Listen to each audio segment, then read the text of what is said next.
There are tons of stories out there about hacked Pokemon games. Some of them are really quite neat, such as the one about a version where you get a ghost as a starter. Some are ridiculous, silly stories about individuals dying after playing a game, or the game talking to them. God, don't think these writers know less is more when it comes to these stories? Ah well, I digress. I grew interested in these hacked games that are apparently in any thrift shops or eBay or handed out by homeless people to random passers-by. I didn't have the pleasure of meeting these creepy people. I immediately found this particular cartridge in a trash bin when the garbage truck backed into my neighbour's dumpster. I noticed the game and asked the trashman if I could take it, and he didn't seem to mind. It was being thrown away after all. I of course checked with my neighbour to confirm if they actually didn't want it, though they seemed perplexed as if they'd never seen it in their life. Their son made a grab for it, a little boy who saw the Charizard on the cover crying out, "Pokemon, I want, Mommy!" But his mother told him no, seeing as I found it. He didn't even have the Game Boy anyway, he just liked Pokemon. Thinking nothing more, I simply went home, looking at the cartridge sticker on the way. Just a plain old red version, the sticker torn slightly across the Charizard's neck. But that was expected with such an old game. I had blue version as a kid, so I was a bit eager to see the albeit minimal differences red version had. I was disappointed by what I saw when this title screen showed up. Pokemon Strangled Red version. Well, damn it. It was a hack. Hacks were neat and all, but they had zero monetary value. The original's quite valuable by now. And I wanted to play Red anyway, not this crap. Oh well, it was free, might as well take it. The name was odd, however. Strangled Red? That made no sense. Not even a morbid description of someone being asphyxiated as people turn blue when choking, not red. Who knows, maybe there was a pair of these hacks and I got the red one. The more I thought about this, though, the more interested I became. My initial disappointment turned into curiosity. I wanted to know what the creator had made, and I was going to know everything I saw. The first oddity I noticed was that the start screen had a Charizard next to the trainer instead of a Charmander. Also, the Pokemon never cycled through like the original version did. It just stayed with Charizard. Even after 5 minutes of waiting. Shrugging, I hit start. Noticing there was no Charizard cry as I did, like there was supposed to be. I saw that there was a continue option, so I figured I'd do what everyone did with used Pokemon games and see what the previous owner had done. No. I blinked in surprise. No? What do you mean no? The game wouldn't let me continue no matter what I tried. On the fourth attempt, I heard the Charizard cry, quiet and barely audible, but there. Shrugging it off, I decided to just hit new game, like I would have done after checking the old file anyway. The screen cut to black for a while, no Professor Oak, no starting theme, just nothing at all. Eventually the screen came back, showing a bedroom, 2 beds, 2 TVs, and a computer in the corner. My trainer sprite was the usual one, consistent with the original red version. I was curious as to why it didn't ask for my name, though that was answered as I opened the pause menu. Noticing my trainer's name was actually called Steven. No, this isn't my real name, or some stupid crap like that. This game isn't self-aware or haunted, at least not that I know of. It just had a name chosen already. Curious, I saw he had the starter amount of money. No badges. He didn't look like Red though. His hair was longer, almost reaching halfway down his back. Red's usual smile replaced with a confident smirk. However, I found the sprite much cooler than Red. Next I checked out his Pokemon. A single Charmander, level 5, named Miki. Nothing was odd about it, or should I say her, with the name and all. She had beginning Charmander stats, only knew Scratch and Tail Whip, basic stuff. The game seemed relatively normal. Returned to the game, I walked around the room, noticing Steven's long hair was present on the back of my trainer's sprite, when my back was turned to the camera. I didn't recognize the house, but I descended the stairs to see more. Downstairs was another trainer who spoke to me the instant I came down. Mike. Ready yet? Steven. Yeah. I assumed this Mike was my rival, pre-decided for me. A replacement of Blue, most likely, though I thought back to the bedroom having 2 beds. Realizing that they weren't just rivals, they were brothers. They talked back and forth, basic Pokemon dialogue of becoming Pokemon Master, Catch a Ball, stuff like that, before having a little argument over which is better, Charmander or Squirtle, which of course led to the introduction battle, like the one versus Blue in the lab. Slump and left, scratch tackle, till I won, purely for having the first turn. I took note of how much better Steven's sprite looked in combat than Red's. A different pose, his hair looking like it was blowing in the wind. A brief minor upgrade, but still, much nicer. I left the house after some more banter with my brother, stepping out to the Pallet Town theme. Going to the east, I found this was indeed Pallet Town. The house was simply on the outskirts to the west. I noted there was no mysterious grassy field like in the normal Pallet Town. Wandering about, I decided to check in on Red's home. His mother was inside, and when I talked to her, she commented on how handsome Stephen looked, hoping her son would look up to him as a role model for when he became a trainer next year. Which of course led me to realise that this game took place a year before the original Pokemon. Red was even upstairs playing the SNES in his room, commenting, "I'm going to be the best too when it's my turn." I was starting to like this hack. It was interesting, a completely new adventure, a different character. Hell, Steven even seemed to have a history with the people in his town, a reputation, a personality beyond the silent protagonist. The people in the town talked to him as a person, making conversation, not just spouting tutorial crap. Even Blue's sister had new dialogue. They seemed to be in a relationship too, as the dialogue ended with a kiss and a heart over his head. Or her head. Professor Oak simply wished me well, giving me a Pokedex to aid me in my adventure. He wasn't giving it to me to the reason behind the adventure like every other Pokemon game out there. He gave it to me out of kindness. Something to help me on my way, a gift. I was liking this more and more with every second. The game seemed to have an actual story now. I was somebody. Not just a cookie-cutter protagonist anyone could be. Not some blank sheet that could be replaced without notice. The story was different, though. The actual gameplay, it remained unchanged. I went north like I was supposed to, went from town to town, collected badges, received the praise of leaders. Steven's fame even seemed to spread, as some NPCs would talk like they knew him. I used Miki for every battle, and she was growing surprisingly fast. She handled Brock with ease, even pounded Misty with no trouble at all. She wasn't as adversely affected by super effective attacks as others, did more damage than a regular Charmander. She is a veritable powerhouse. She even became a Charizard at the mere level of 25. Not bad at all, I must say.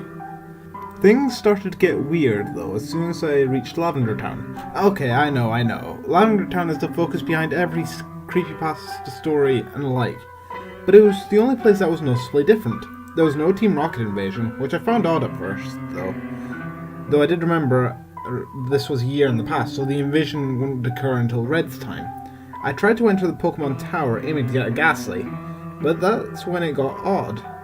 Steven, I have no reason to be here. Steven wouldn't go into the Pokemon Tower no matter what I did. This was weird. I mean, hell, there are a million places in Kanto you really have no reason to be in. Like little random houses with nothing but children NPCs, for example. Why was it here that Steven wouldn't enter? With a shrug, I figured I wouldn't need a Ghastly, seeing as Miki could handle anything. So I simply went on my way. Lavender Town served no purpose other than a passageway with a Pokemon Center. The game progressed normally from there. The remaining gyms fell, and eventually I made my way to the Elite Four and defeated them. As with Blue, my brother, Mike, was there before me, initiating the championship battle, which Miki swept with ease. The aftermath of the battle was quite pleasant, and all the tension that was present between Red and Blue at the end of their match. The brothers congratulated each other on their progress and shook hands, before the screen went white. No Hall of Fame, nor any credits. When the screen came back, it was at the house again, the two brothers sitting at the computer conversing with each other. Steven, I don't want to!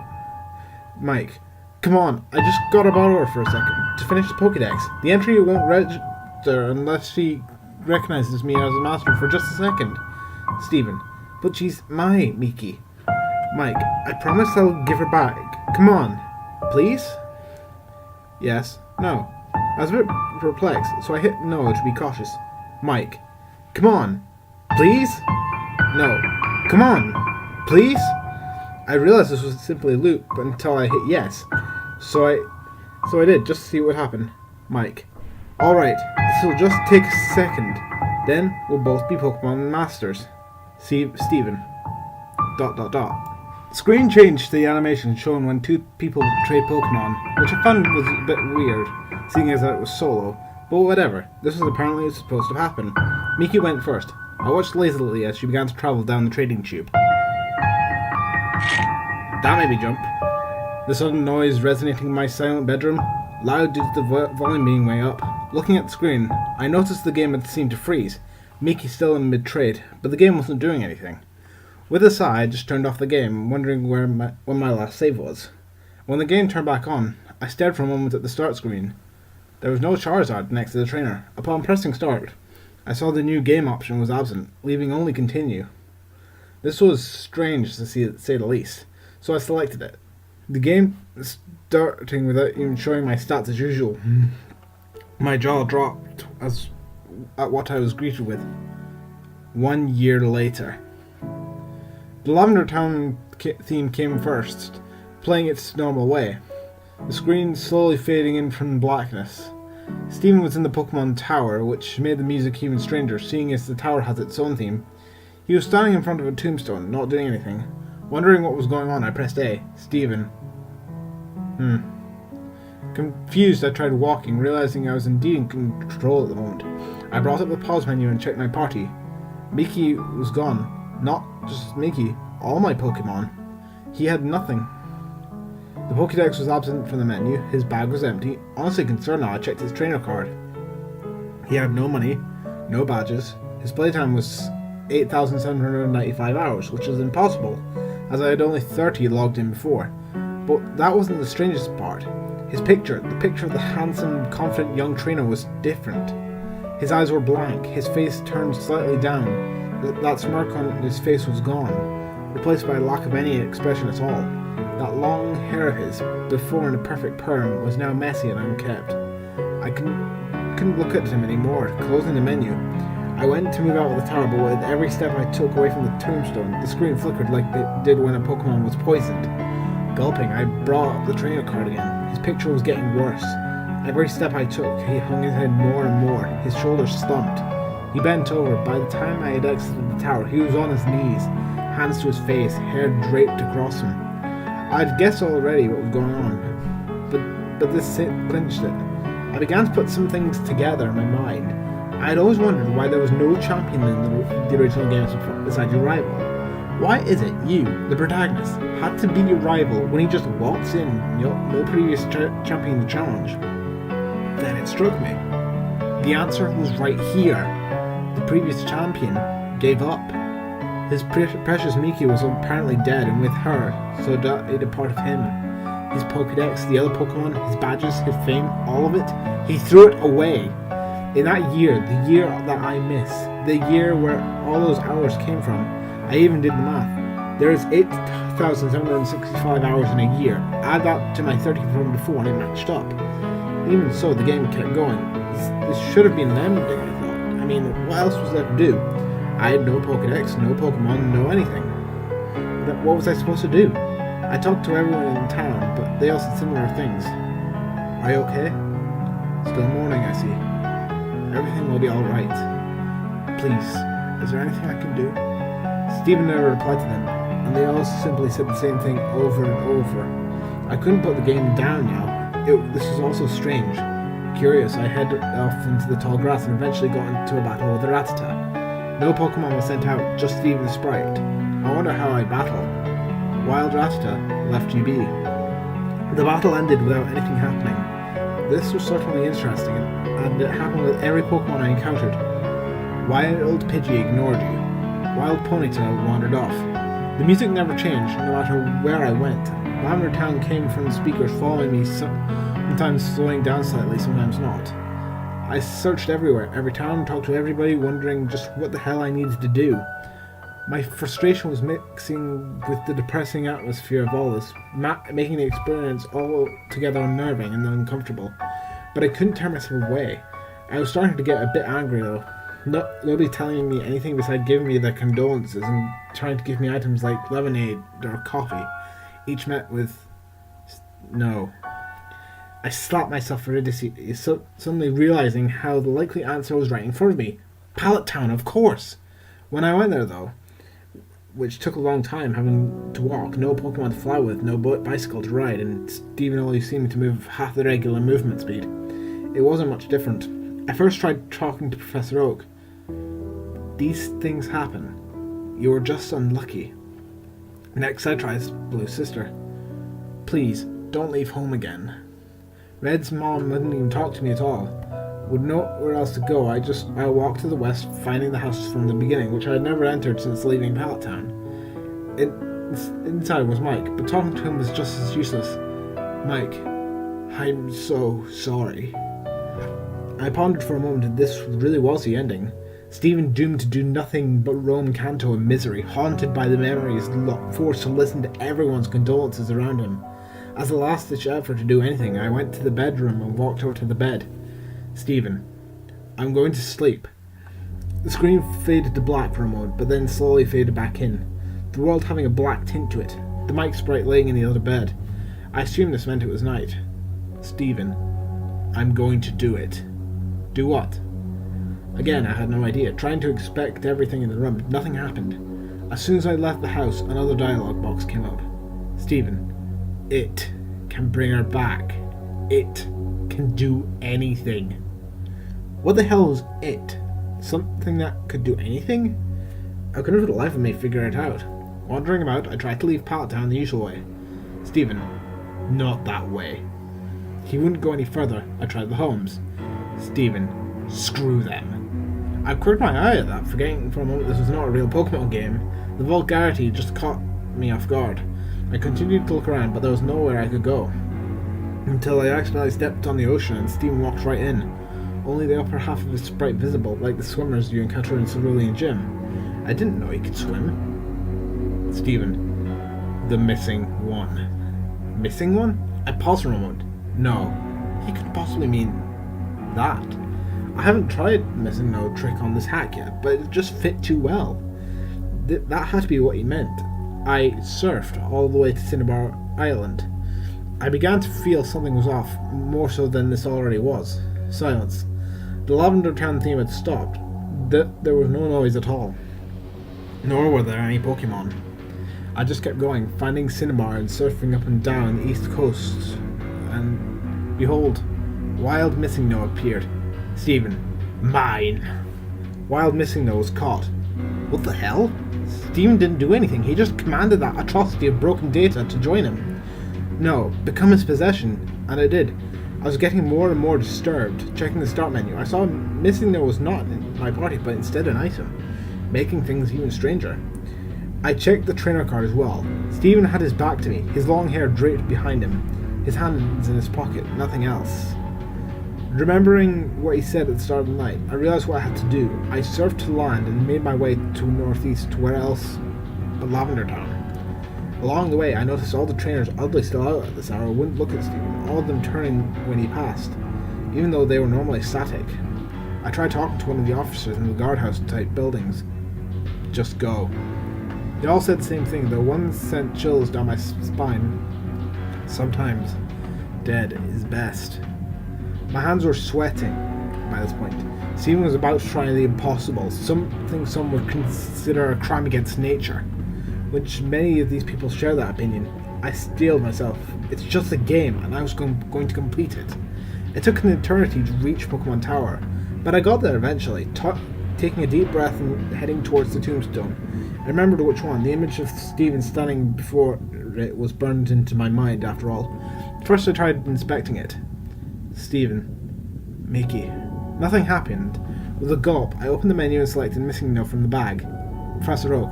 Stephen, don't use it. I was reminded of when Professor Oak would magically tell you that you couldn't use a key item somewhere, like when using a bicycle inside a building. Though the message this time was different. Even worse, Stephen responded to it. Stephen, in a world that cheated me, why should I play fair? Stephen used it. Stephen obtained... yeah. What in God's name did I obtain? I couldn't tell you, because the game took away my control. Without my input, Stephen began to leave the tower on his own. Walking single step by single step, the Lavender Town theme started again as he left the tower and began his excruciatingly slow journey against my will. Every time he crossed one of the borders, when the music would change, it got progressively slower, more and more disturbing by the time he reached Cerulean City. It was a demonic rumbling. I just stared, watching him, trying to guess where he was going, but it was getting more and more obvious. He was heading to Parktown. The music had all but stopped when he got there, playing single note by single note. He went exactly where I guessed, right to his own home, inside and upstairs. At that point there was no music. Stephen moved step by step, stopping at his brother's bedside. Turning to face him, at first I thought the game froze. He didn't do anything, simply stood there, and I couldn't move him. I did, however, find out I could open the pause menu. I was terrified to look, but I couldn't stop myself. I selected his trainer card. There was a low growl like a distorted Pokemon cry. Stephen was looking at me again, directly at the screen. He was hunched over, his bangs obscuring his face. His hair was wild and feathered out. Beneath his bangs there wasn't even a face at all. Just black. Two red eyes looking straight forward, a white grin contrasting with the darkness. His name was now I couldn't look away. My eyes glued to his, not breaking contact for some time. My vision was getting blurry until I couldn't see very well. My face grew wet. I was crying like a baby. There was nothing I could do to hold back the tears. I was with this boy from the start. I built him up to greatness and was then forced to watch his decline after a tragic accident. And now he was this thing, this abomination. I watched him go insane. Halting my tears, wiping my eyes, I closed out the trainer card and tried to save the game, wanting to just quit. The game informed me this was impossible. Nothing can be saved now. The pause menu wouldn't close no matter what I did, so with no other option, I checked the bag. Nothing happened. I checked Pokemon, and there was one. A single sprite met me. It had 0 HP, its status dead, its name Mass. I selected it, and I was greeted with 4 options. Status: it's her. Switch: never. Close: no. Strangle. My fingers shaking, I selected Strangle and the menu closed, showing Stephen in the room again. Goodbye. The game shut itself off. I was more dumbfounded than frightened. In a bit of a shock, I turned it back on, the title screen showing the music, the maniac Stephen, and a horribly glitched Charizard. I pressed start, then continue. All I saw was a zoomed out view of Pallet Town, showing Stephen's house to the west, tall grass surrounding it, those unmovable stones blocking it from the rest of the town. The image was completely static, no music, no movement before fading to white, going back to the title screen. It was as it had been when I first popped it in, a trainer and a Charizard. I attempted to hit continue. No.